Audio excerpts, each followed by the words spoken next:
Today से शुरुआत करें। टुडे इज माई बर्थडे बिल्कुल गलत है, मत बोलना ऐसा किसी के सामने। Today is a beautiful day बिल्कुल गलत। कभी भी टुडे, टुमारो, यस्टरडे सबसे पहले नहीं आ सकता सब्जेक्ट की जगह पे। क्यों नहीं आ सकता? क्योंकि देयर इज रेनिंग। लेकिन हम तो कह सकते हैं इट इज रेनिंग।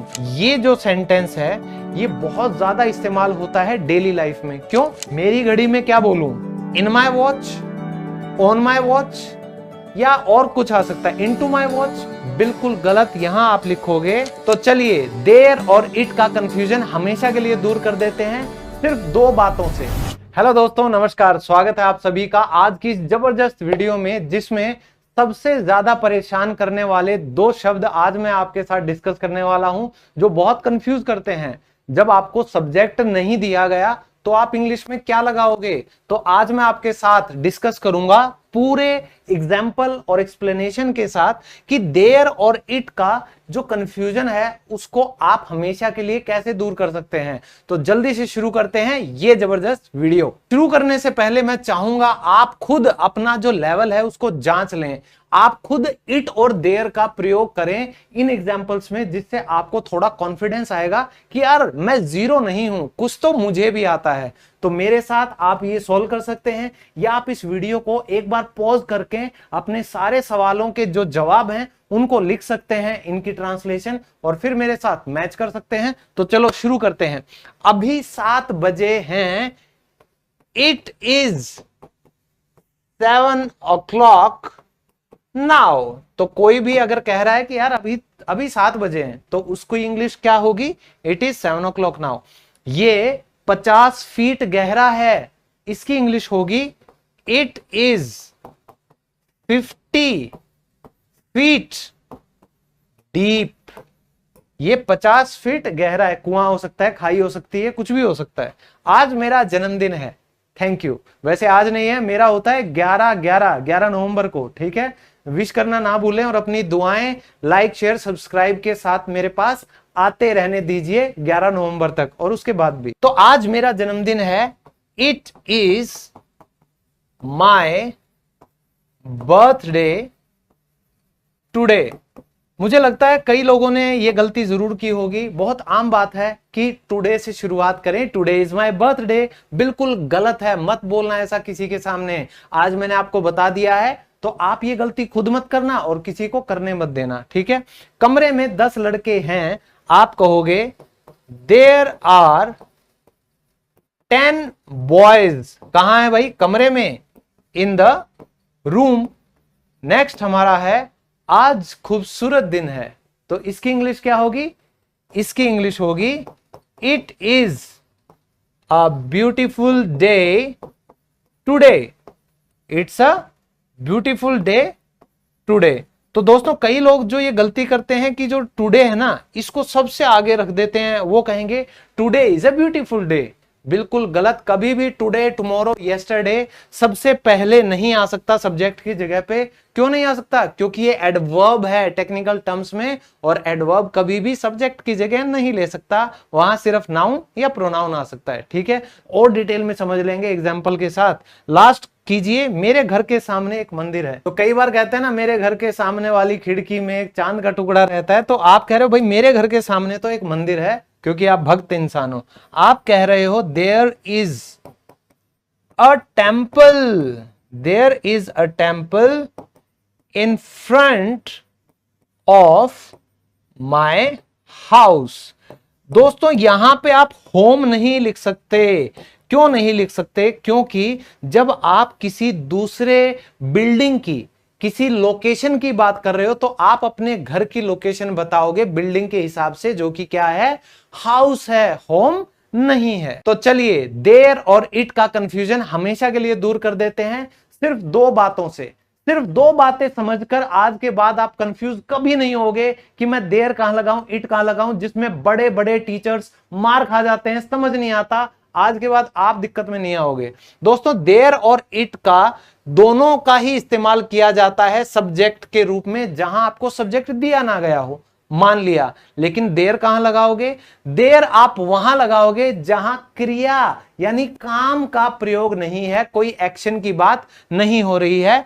तो देयर का प्रयोग किसी क्रिया वाले वाक्य में नहीं किया जाता, ये सिर्फ एग्जिस्टेंस के लिए शो किया जाता है कि क्या है। जैसे एक बार एक राजा था, there was a king, there was a lion in a forest, तो ऐसी बातों के लिए। कभी भी ये नहीं सुनोगे देयर इज रेनिंग, लेकिन हम तो कह सकते हैं इट इज रेनिंग।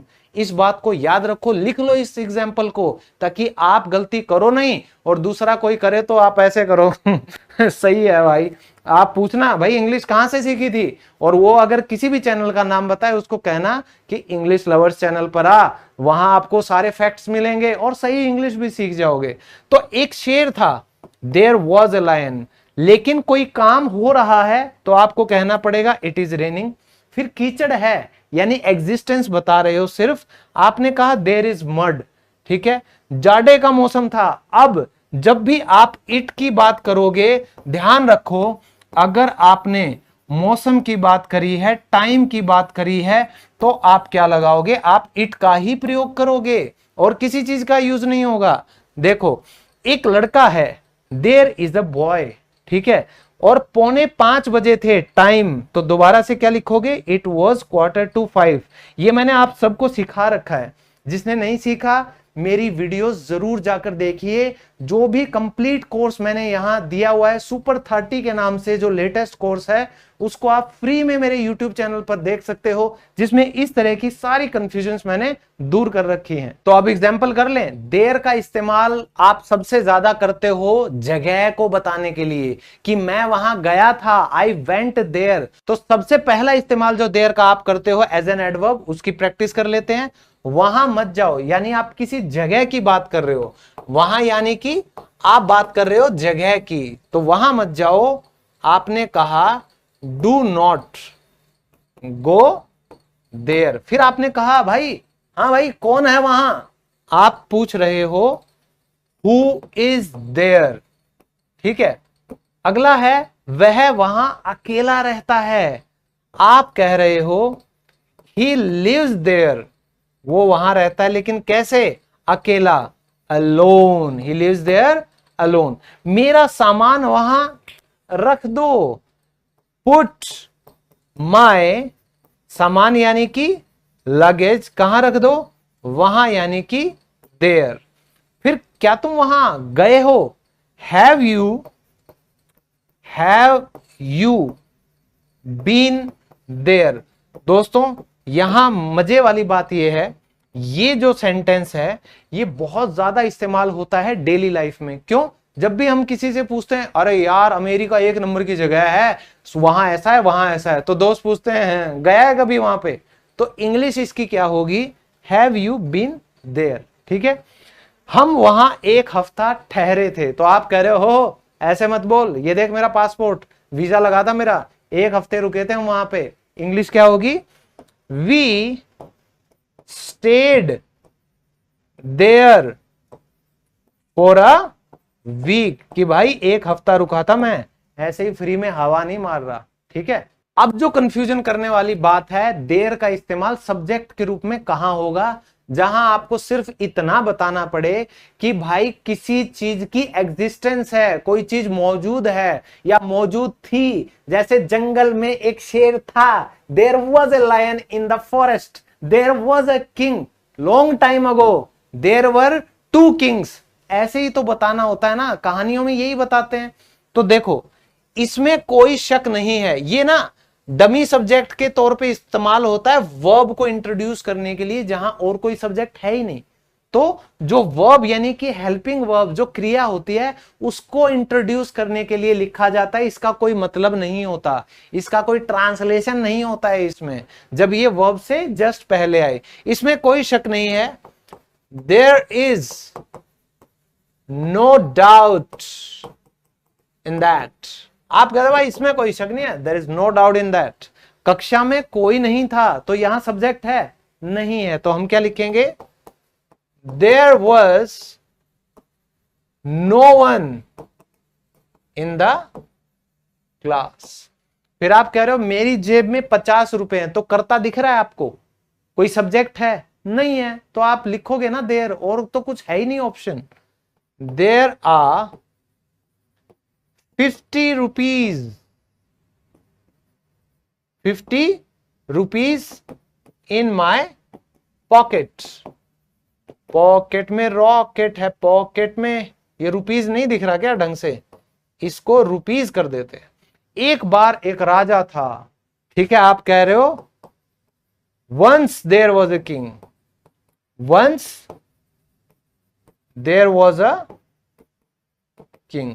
तो वंस यानी कि एक बार, और बाद में हम बता रहे हैं कि एक राजा था, तो एक राजा था कि ट्रांसलेशन करूं तो इतना ही आएगा, लेकिन भाई हेल्पिंग वर्ब को अकेला थोड़ी ना छोड़ेंगे, इसीलिए देर लगाना पड़ता है। जंगल में 2 शेर थे, ठीक है, आप कह रहे हो देयर वर 2 लायंस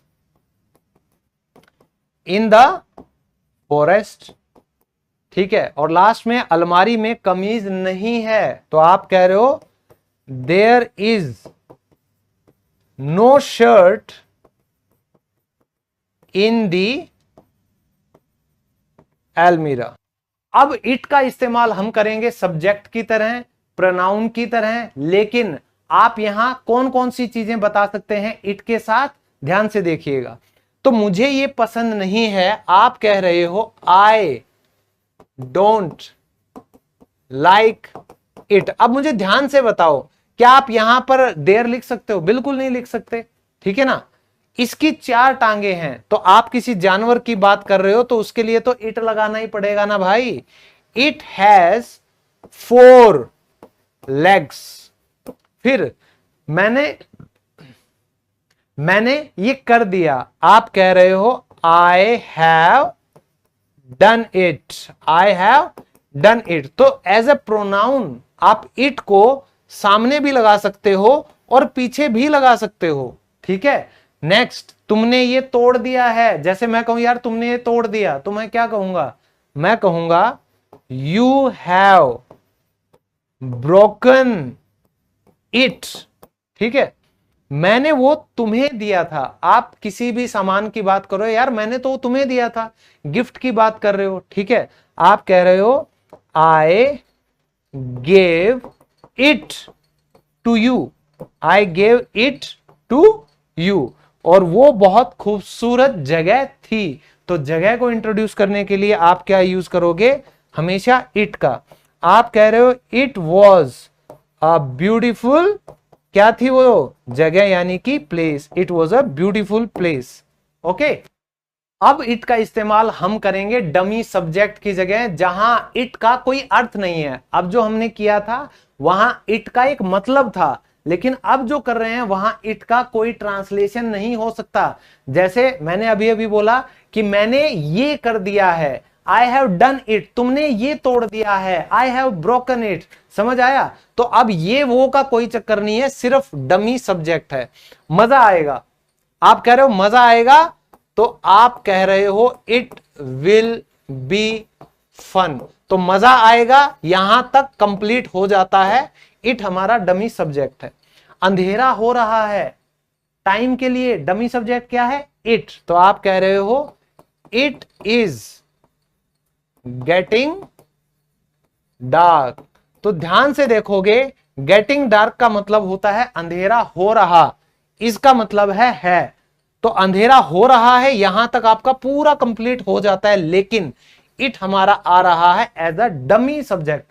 डमी यानी कि जिसका कोई अर्थ नहीं है। समय क्या हुआ है? समय क्या हुआ है? व्हाट टाइम इज इट, ठीक है। मेरी घड़ी में 4 बजे हैं, आप कह रहे हो इट इज 4 o'clock। मेरी घड़ी में क्या बोलूं? In my watch, on my watch, या और कुछ आ सकता है, इन टू माई वॉच। बिल्कुल गलत, यहां आप लिखोगे बाय माई वॉच, ठीक है दोस्तों। बाय माई वॉच का मतलब भाई मेरी घड़ी के द्वारा, मेरी घड़ी के अनुसार। नेक्स्ट, कितना सुहावना मौसम है, what a pleasant whether it is, तो क्योंकि मौसम की बात कर रहे हैं तो इट जो है वो हमारा डमी सब्जेक्ट है। और ये सेंटेंस टाइप कौन सा है ये कमेंट में बताइएगा, मैं इस वीडियो के लास्ट में आपको बताऊंगा ये सेंटेंस टाइप कौन सा है। मुझे घर पहुंचने में 1 घंटा लगता है, यहां भी आप टाइम की बात कर रहे हो तो आप शुरू करोगे इट से। आप कह रहे हो it takes me an hour to reach home. तो अगर आपसे कोई पूछे कि भाई तुझे वहां पहुंचने में कितना टाइम लगता है, तुम दफ्तर कितने टाइम में पहुंच जाते हो, तुम दिल्ली कितने टाइम में पहुंच जाते हो, तो आपका सबके लिए मैंने आज आपको एक सेंटेंस दे दिया है, इट टेक्स मी, जितना टाइम लगता है वो बता दो और फिर जहां पहुंचना होता है वो बता दो। टू रीच यहां पर वो जगह लिख सकते हो।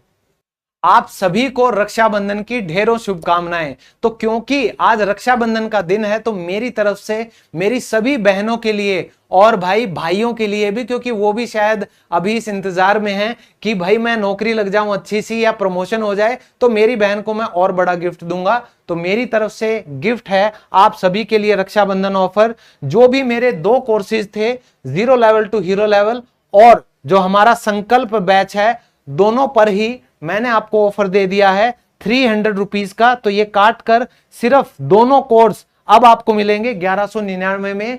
ये ऑफर सिर्फ रक्षाबंधन तक वैलिड रहेगा दोस्तों, उसके बाद प्राइसेस वापस से बढ़ा दिए जाएंगे। तो जिन लोगों को लाइव क्लासेस ज्वाइन करनी है मंडे टू फ्राइडे शाम को 7 बजे, वो ज्वाइन कर सकते हैं मेरा संकल्प बैच। और जो रिकॉर्डेड वीडियोस का 70 रिकॉर्डेड वीडियोस का जो हमारा नया बैच स्टार्ट हुआ है 0 लेवल टू हीरो लेवल, 1 साल की वैलिडिटी वाला, आप इसको भी ज्वाइन कर सकते हैं सिर्फ और सिर्फ 1200 रुपए में। दोस्तों ध्यान देने वाली बात क्या है कि इन दोनों ही कोर्सेज में आपको बोनस क्या मिल रहा है।